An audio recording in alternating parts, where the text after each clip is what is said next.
Hi everyone, welcome back to my channel. I hope you have all been having a lovely week. The spooky season is well and truly here, which I'm very excited about. This is a holiday I can 100% get behind. It's not a massive holiday here in Australia, but it is slowly becoming bigger. So every now and then we'll have trick-or-treaters, but it's not a big holiday as it is, say, in America or over in the UK.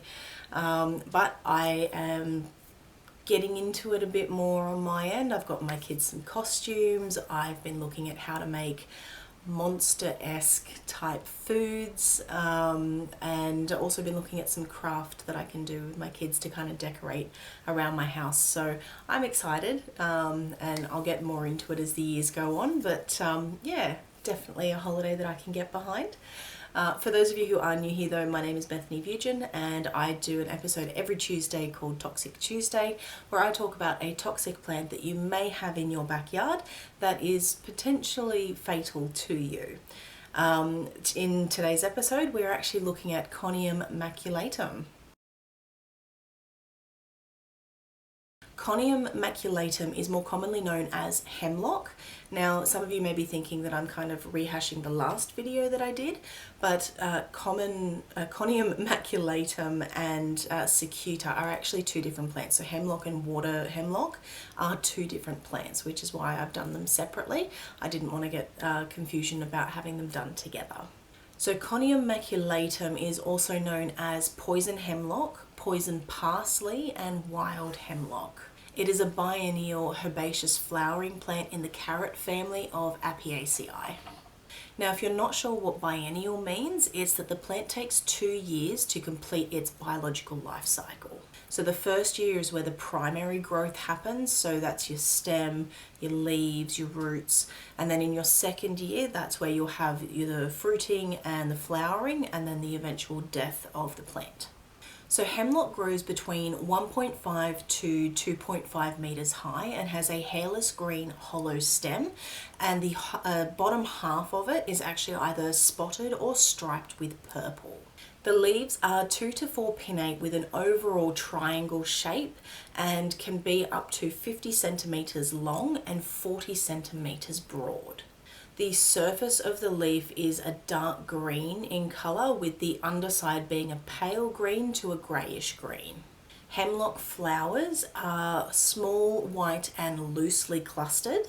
Each cluster contains a large number of flowers, but they all have 5 incurved petals and 5 stamen. The flowers generally bloom between spring and summer. Conium Maculatum is native to Europe and North Africa, but it has made its way to other portions of the world, including parts of Australia, West Asia and North and South America. This is due to it being a very hardy plant that is able to survive in a variety of environments. Because of its ability to spread, it has been considered as an invasive weed in many places. Here in Australia, it's actually been classed as an environmental weed in Victoria, the ACT, South Australia and Tasmania. It's primarily a weed of disturbed sites, so you're looking at stockyards, waste areas and roadsides. It mainly grows in wetlands and along waterways, but it has invaded the warm temperate rainforests of Victoria, as well as grassy woodlands and lowland grasslands. Although it is classed as a weed, it is something that you can have in your garden if you wish to plant it. It prefers moist and fertile soils and avoid kind of heavy shade. Also avoid putting it near your herb garden or your veggie patch if you have one. Conium Maculatum contains the toxin conine throughout the entirety of the plant. Conine is toxic to all mammals, so should be avoided by pets and cattle. So if you do have any that are curious, maybe don't put it in your garden. Otherwise, if you do see it out and about, make sure you keep your pets away from it. Conine has a chemical structure and pharmacological properties that are similar to nicotine. So for an adult, ingestion of 100 milligrams of conine, which is essentially like 6 to 8 leaves, is enough to be fatal. And the seeds and the roots are actually considered more toxic, so you need less to be able to have a fatal reaction. This is because ingestion is the primary reason for poisonings to occur.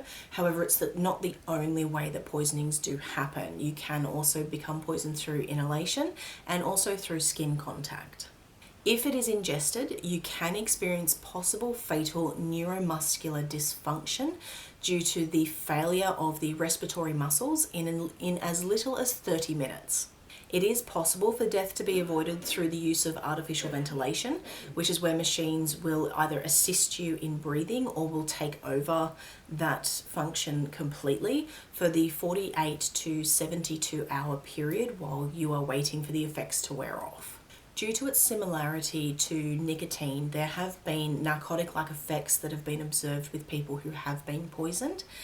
These include falling asleep with unconsciousness deepening until death occurs a few hours later.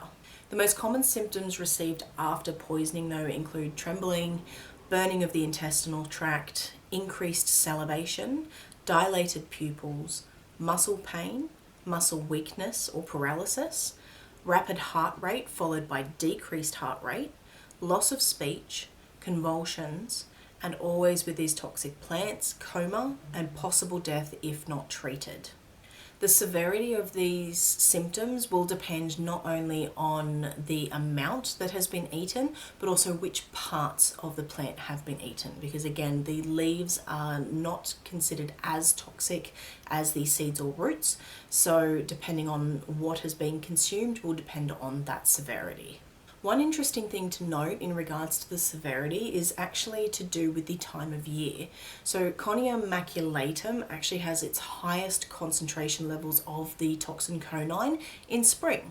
So if it is ingested at that point in time, you actually are ingesting more than what you would in any other portion of any other season of the year.